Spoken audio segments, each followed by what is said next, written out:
January 17th, 6:23 p.m. Almost 4 hours since a green Camaro was spotted in the driveway of Denise Lee's home. 3 hours since her husband Nate had reported her missing. Denise herself had just called 911 from her abductor's cell phone, pleading for help, when the Sarasota County authorities got their second 911 call from a witness. Go ahead, caller. Yes, what's the problem? Sabrina Muxlow, the daughter of the suspected kidnapper's cousin, called in with a disturbing story she'd just heard from her father. Minutes before, Michael King had stopped by her dad's house in Northport with a girl tied up in his car. And the girl came out of got out of the car, and my dad's cousin went and put her back in the car. And when she got out, okay, where's your dad's house? It's in Northport. Sabrina told the operator her father wanted to remain anonymous, but she gave the police the street where he lived. Where would he be going with this female? He came over to my dad's house, borrowed a shovel, a gas tank, and something else. Okay, we've been looking for this female. You are just so wonderful to call us and give us this information. Okay? Yeah. At that point, Denise had been just 4 miles from her home. Investigators were now getting a better picture of their suspect, where he lived, who he was. And then, just as Sabrina hung up, police got yet another 911 call from a witness, the third that day. This one came from a driver, Jane Kowalski, traveling on US 41, which runs along Florida's west coast. Her call, clocked in at 6:30 p.m., was made on a cell phone just beyond the Sarasota County line. So it was routed to a different 911 call center in Charlotte County. 911, where's your emergency? Well, I'm on 41 going south, and I'm going to do a cross street right now. I'm on Chamberlain. I just crossed Chamberlain. I'm on 41 going south. And I was at a stoplight, and a man pulled up next to me, and there was a child screaming in the car. Not a happy. What kind of vehicle was he in? It's a blue Camaro, in the 90s or early 2000s or something. Jane Kowalski described what she thought was a child screaming and banging on the window in the car next to her. In the darkening light, she thought the Camaro was blue or black. Complete, just terrifying, screaming, loud. I mean, I've never heard anything like that. So I looked over at him, and I saw the man, and I sort of gave him a look like, what's going on in your car? You made eye contact? Oh, absolutely. Well, all of a sudden after that, a hand came up and started banging on the passenger window. At the time, she knew nothing about the search underway for Denise Lee, but called into 911 because she thought she was witnessing a child abduction. The vehicle had a white male driver, and there was a child screaming in the car. During the call, the operator seemed to be getting it all down and realized the importance of what she was hearing. And banging on the window, okay. I've got everybody hollering at me, and... But she also sounded distracted. Just 1 second. And slow to respond. He's going to turn left on Toledo Blade. He's turning left right now. Do you want me to turn? Try to follow him, or... Okay. Does he want her to follow him? Okay, can you turn?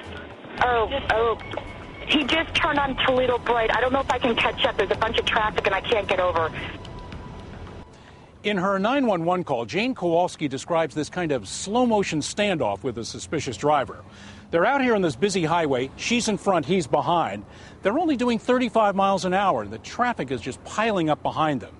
She wants him to pull out ahead of her so she'll be able to read his license plate. But then they come to this intersection, Toledo Blade Boulevard, and he takes a quick left. Jane can't make the left turn. She goes straight. She's lost him. Within 16 minutes, from 6:14 to 6:30 p.m., police had received 3 911 calls related to the case. One from Denise, another placing her in Northport at the home of King's cousin, and a third from a witness driving alongside her on a main highway.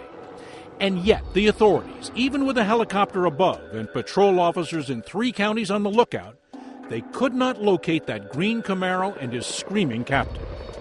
Maddeningly, police were just a step behind their suspect. At 6:42 p.m., they showed up at Michael King's home and realized he'd been there and gone. They found duct tape We know with that had some long strands of hair on it. They found apparent signs that someone had been held there. More importantly, they found the house was empty. Meanwhile, back at the Sarasota call center, one more 911 call came in at 6:50 p.m. It was the fourth call from a witness that day, and it was made from a payphone. 911, what's the location of your emergency? I'm not sure exactly what the emergency is exactly, but I think there's somebody that's been taken without their, they don't want to be where they need to be. Uh-huh. And they're in a 95 green Camaro from Northport somewhere. Okay, and how do you know this? I know.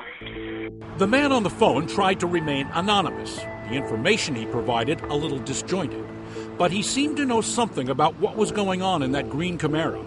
And he was able to add a detail about the car. It had what auto enthusiasts call a bra on its front. Is he going to hurt the girl? I don't. You saw them, though? Yeah. And where was she? In the car? Was she okay? Yeah, she looked like she wanted to do that. The mystery caller routine didn't work for long. Police were able to figure out pretty quickly that the caller was Harold Muxlow, King's cousin and the father of the young woman who'd called 911 earlier in the hour. When they went knocking on Harold's door, they got him to reveal more about that encounter at his driveway. Lawnmower broke down and it's stuck in a ditch and needs gas and a shovel. At about 6 p.m., the cousin said, Michael King had stopped off at his house to borrow a gas can, shovel, and flashlight. After grabbing that stuff from his tool shed, Muxlow said he watched the woman who would turn out to be Denise struggle with King for about 30 seconds. At one point, she even got outside the car and yelled, "Call the cops," before King shoved her back inside. So I turned back around, started walking down there, and he said, "Oh, don't worry about it," and he took off. King had told him not to worry about it, and Harold Muxlow sort of chalked it up to another one of Michael King's sort of crazy relationships, although it bothered him enough to call his daughter, but apparently not enough at the time to intervene. The car, the suspect, and Denise Lee were gone again. A missed opportunity that bitterly eats at Denise's father, Sergeant Rick Goff. I don't know how he did what he did, knowing he's got a young daughter himself. What if it was her in the car? He needs to think of that, you know. Could have been his daughter in that car. After Harold Muxlow's 911 call, the flurry of leads ended. For the next 2.5 hours, nothing more was learned about Michael King's whereabouts.